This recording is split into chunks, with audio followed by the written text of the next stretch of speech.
दोस्तों, भारत और बांग्लादेश की टीम के बीच चैंपियन ट्रॉफी का खतरनाक मुकाबला खत्म हो चुका है, जहां इस मैच में बांग्लादेश ने टॉस जीतने के बाद पहले बल्लेबाजी करने का फैसला किया था। लेकिन उनका यह फैसला बेहद ही खराब साबित हुआ, क्योंकि पहले ओवर में ही मोहम्मद शामी ने सौम्य सरकार को आउट कर दिया था और वह अपना खाता भी नहीं खोल पाए थे। इसके बाद अगले ही ओवर में कप्तान नजमुल हुसैन शांतो भी बिना खाता खोले हर्षित राणा की गेंद पर आउट हो बैठे और इसके बाद 26 रन के स्कोर पर मोहम्मद शामी ने मेहंदी हसन को भी आउट कर दिया था और वह केवल 5 रन बनाकर आउट हो गए थे। जहां एक तरफ तंजीद हसन इस मैच में अच्छी बल्लेबाजी कर रहे थे, लेकिन वो भी 35 रन के स्कोर पर 25 बॉलों में 25 रन बनाकर अक्षर पटेल की गेंद का शिकार बन बैठे। इसके बाद दोस्तों, अगली ही गेंद पर अक्षर पटेल ने मुशफिकुर रहीम को भी आउट कर दिया था और वो अपना खाता भी नहीं खोल पाए थे और अक्षर पटेल हैट्रिक पर पहुंच गए थे। और इसके बाद उन्होंने अगली ही गेंद पर मानो बल्लेबाज को आउट ही कर दिया था और उनकी हैट्रिक लगभग पूरी ही होने वाली थी। लेकिन रोहित शर्मा ने एकदम साधारण सा कैच छोड़ दिया, जिसके बाद रोहित शर्मा अपने आप से काफी ज्यादा नाखुश दिख रहे थे और उन्होंने मैदान पर ही हाथ जोड़ना शुरू कर दिया था। हालांकि इसके बाद तौहीद, हृदय और जाकिर अली ने कमाल का प्रदर्शन किया, जहां इसी बीच भारत के खिलाड़ियों ने बेहद ही खराब फील्डिंग करी थी, क्योंकि हार्दिक पांड्या ने एक कैच छोड़ा था। इसके साथ साथ केएल राहुल ने भी एक स्टंपिंग मिस कर दी थी और इसके बाद इन दोनों बल्लेबाजों ने भारत के गेंदबाजों को कोई और मौका नहीं दिया और इसके बाद इन दोनों बल्लेबाजों ने छठे विकेट के लिए 154 रनों की पार्टनरशिप कर ली थी। और दोस्तों, इस मैच में बांग्लादेश ने जबरदस्त वापसी कर ली थी, जहां इस मैच में दोनों ही बल्लेबाज अपना अर्धशतक पूरा कर चुके थे। लेकिन तभी 189 रन के स्कोर पर मोहम्मद शामी ने जाकिर अली को आउट कर दिया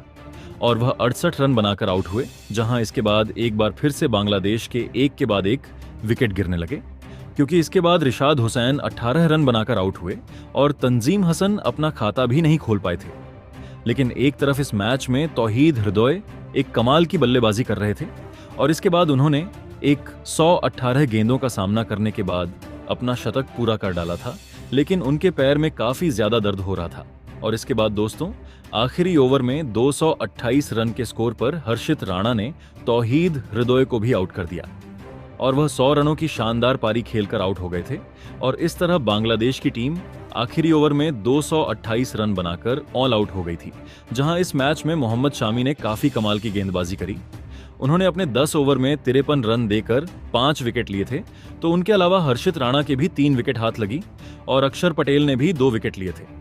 अब भारत को यह मैच जीतने के लिए 229 रन बनाने थे और जब इसके बाद भारत की टीम टारगेट का पीछा करने उतरी, तो फिर इस मैच में भारत की शुरुआत रोहित शर्मा और शुभमन गिल ने काफी शानदार अंदाज में करवा दी, क्योंकि ये दोनों बल्लेबाज इस मैच में काफी शानदार बल्लेबाजी कर रहे थे, क्योंकि ये एक के बाद एक शानदार चौके छक्के मार रहे थे, जिससे इस मैच में भारत का स्कोर काफी तेजी से आगे बढ़ रहा था और भारत की टीम इस मुकाबले में जीत की ओर काफी तेजी से बढ़ती जा रही थी। इन दोनों बल्लेबाजों ने पहले विकेट के लिए ही 69 रनों की शानदार पार्टनरशिप कर डाली थी।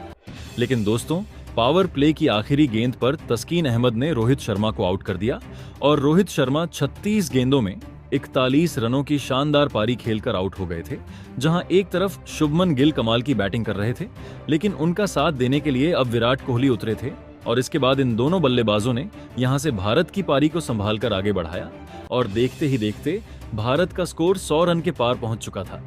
लेकिन इसी बीच एक 112 रन के स्कोर पर रिशाद हुसैन ने विराट कोहली को आउट कर दिया और कोहली 22 रन बनाकर आउट हो बैठे। इसके बाद बल्लेबाजी करने श्रेयस अय्यर मैदान में उतरे और श्रेयस अय्यर भी इस मैच में काफी अच्छी ले में दिख रहे थे, लेकिन वो केवल 15 रन बनाकर मुशफिकुर रहीम की गेंद पर आउट हो बैठे। इसके बाद दोस्तों, अक्षर पटेल भी केवल 8 रन बनाकर रिशाद हुसैन की गेंद पर आउट हो बैठे और अब भारत के 4 विकेट 144 रन के स्कोर पर गिर चुके थे और भारत की अब थोड़ी हालत खराब दिख रही थी। लेकिन एक तरफ शुभमन गिल इस मैच में कमाल की बैटिंग कर रहे थे और उन्होंने अपना अर्धशतक भी पूरा कर लिया था, तो उसके बाद उनका साथ देने के लिए केएल राहुल मैदान में उतरे थे। इसके बाद इन दोनों बल्लेबाजों ने यहां से काफी कमाल का प्रदर्शन किया। ये दोनों ही बल्लेबाज काफी संभलकर बल्लेबाजी कर रहे थे,